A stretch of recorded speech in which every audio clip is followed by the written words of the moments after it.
Hanımlar beyler hoş geldiniz. Ayın ürünü Vestel yoğurt makinesi. Vestel yoğurt makinesinin 7 adet cam kavanozu mevcut. Aynı zamanda 15 saatlik ayarlanabilir süresi var ve dijital ekranı sayesinde kontrolü de çok kolay ve tamı tamına 15 watt gücünde. Sade yoğurdun yanı sıra 6 tane farklı lezzete sahip yoğurdu da aynı anda yapmayı sizlere göstereceğim. Bu tarz farklı lezzetlere sahip yoğurtları belki daha önce deneyimlemediniz. Bence kaçırmayın. Hızlıca başlayalım. Gördüğünüz gibi önümde şahane bir hazırlığım var. Sizler için bugün hangi lezzetlerde yoğurtlar hazırlayacağım? Tabii ki sade ev yoğurdumuz var. Sonrasında vişne reçelli yoğurt, incirli yoğurt, köz biberli, köz patlıcanlı, pancarlı ve nohutlu yoğurtlar hazırlayacağım. Öncelikle süt. Sütünüz eğer çiğ ise sütümüzü kaynatıyoruz. Sonrasında ılıtıyoruz, ılık olarak kullanıyoruz. Eğer ki paketli pastörize süt kullanacaksanız doğrudan dolaptan çıkmış halinde kullanabilirsiniz. Ancak kıvamı çok ince olacaktır. Yine tavsiyem ılık halde kullanmanız. Benim bütün sütlerim şu anda ılık. Sade yoğurt için yapacağınız tek şey var. Daha önceden yaptığınız yoğurttan bir parça alıp ılık süte karıştırıp doğruca kavanozlara paylaştırmak. Ama eğer ki benim gibi farklı lezzetlerde yoğurtlar yapmak istiyorsanız burada bir püf noktası var. Doğrudan çiğ sebzelerle yoğurt yapmanız pek mümkün değil. Çünkü içerisinde bulunan enzimler yoğurdunuzu çok daha ekşi hale getirecektir. O nedenle ne yaptık?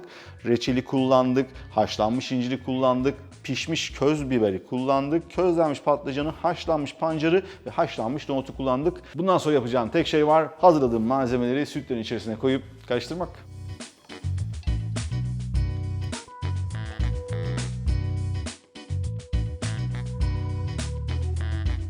Yoğurtlar için karışımlarımı hazırladım. Gördüğünüz gibi çok pratikti. Şimdi hepsini Vestel yoğurt makinesinin kavanozlarına döküyorum.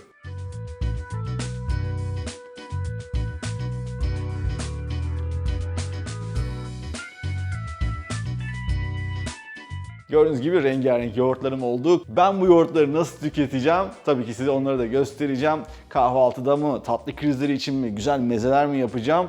Hepsi ertesi gün, çünkü şimdi yoğurt makinamı çalıştırma vakti. Vestel yoğurt makinamı 10 saate kuracağım. 10 saatin ardından bir yarım saat oda sıcaklığında dinlendireceğim. Ardından 8 saat buzdolabında dinlendikten sonra yoğurtlar yemeğe hazır. Bir hafta boyunca da kavanozları dilediğiniz zaman çıkartıp yoğurtlarınızı tüketebilirsiniz. Günaydın. Yoğurtlarım hazır. 2 tanesini hem tatlı krizlerinde hem de kahvaltıda yemeye bayılıyorum ve tabii ki sade yoğurdum da var. Onun da hemen tadına bakacağım. Şimdi size bir kıvamını göstereceğim. Gördüğünüz gibi gayet muazzam bir ev yoğurdu kıvamında. Çok daha sert kıvamlı olsun istiyorsanız sütünüzü kullanmadan önce mutlaka bol bol kaynatıp su miktarını iyice azaltın. Yoğurdun sertliğini belirleyen temel özelliklerden bir tanesi de sütün içerisinde bulunan su miktarı. Mis gibi ev yoğurdu. Çorbalarınıza kullanın, salatalarınıza kullanın, mantının üzerine kullanın. Çıkarın dolaptan, güzel güzel kaşıklayın. Çocuklarınıza rahatlıkla yedirebilirsiniz. Ama buradaki farklı lezzetlere gelince size böyle daha farklı ilhamlar vermek istiyorum. Öncelikle vişne reçelli yoğurt. Aklınıza şey gelebilir, yani ne olur yani yoğurda vişne reçeli karıştırsak olmaz mı?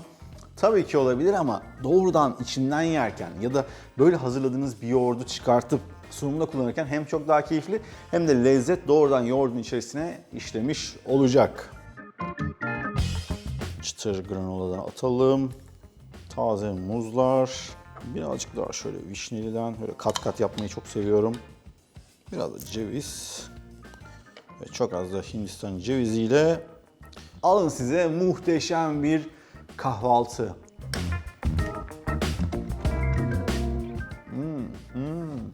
Tadı ne biliyor musunuz? Böyle dışarıda kafelerde böyle satılır, böyle bardaklarda. Yulaf bayağı da pahalıdır. Tam olarak onun tadını veriyor ve çok daha düşük maliyette çok daha lezzetli ve sağlıklı bir alternatif. Sıra geldi incirliye. İncirli benim favorilerimden. Özellikle hem kahvaltıda seviyorum hem de tatlı krizlerinde buna sadece ceviz ve tarçın eklemek kafi. İncirden ötürü tabii ki bunun kıvamı birazcık daha sert olabiliyor. Ne kadar incir koyarsanız kıvamı o kadar koyu oluyor. Tabii ki şeker oranı o kadar artıyor. Bir parça tarçın, biraz da ceviz. Bitti gitti. Bu kadar basit. Of, gerçekten bunun tadı muazzam. Yumuşacık yoğurt, İncirden gelen muhteşem bir tatlılık var. Asla içerisine ekstra şekerli bir şey aramıyorsunuz. Tabii ki tarçın ve ceviz de bence olmazsa olmazı. Şimdi sıra geldi sebzeli ve bakliyatlı olanlara. Bakalım onları nasıl kullanıyoruz. Pancarlısı, köz patlıcanlısı, közberlisi ve nohutlusu. Tabii kendi başlarına lezzetleri, içerisinde hiç tuz olmadığı için gayet nötr, hafif sebze tadında. Ama ben bunları nasıl yiyorum? Ben bunları işte hızlı meze olarak tüketmek için ya da cipsleri dip sos olarak yapmak için bayılıyorum. Neler ekliyorum? Evde ne varsa. Mesela burada nohutlu olan var. Tabii ki aklımıza neyi çağrıştırıyor? Hemen humus çağrıştırıyor. İçerisine biraz kimyon, tahin ve sarımsak ekleyeceğiz. Limon suyu ekleyeceğiz. Muazzam bir meze olacak.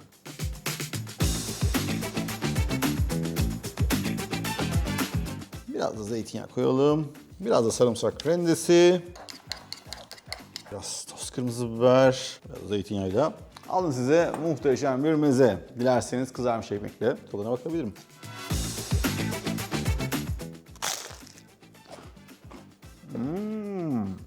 Çok güzel.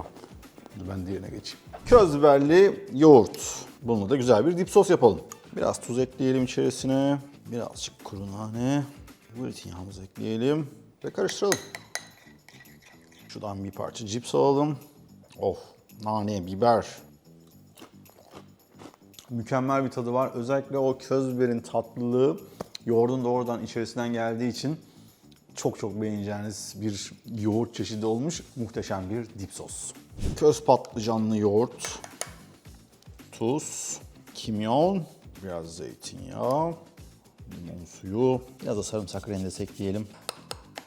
Toz kırmızı biber, biraz da çörek otu serptik mi muhteşem bir patlıcanlı yoğurtlu. Dilerseniz dip sos deyin, dilerseniz meze deyin.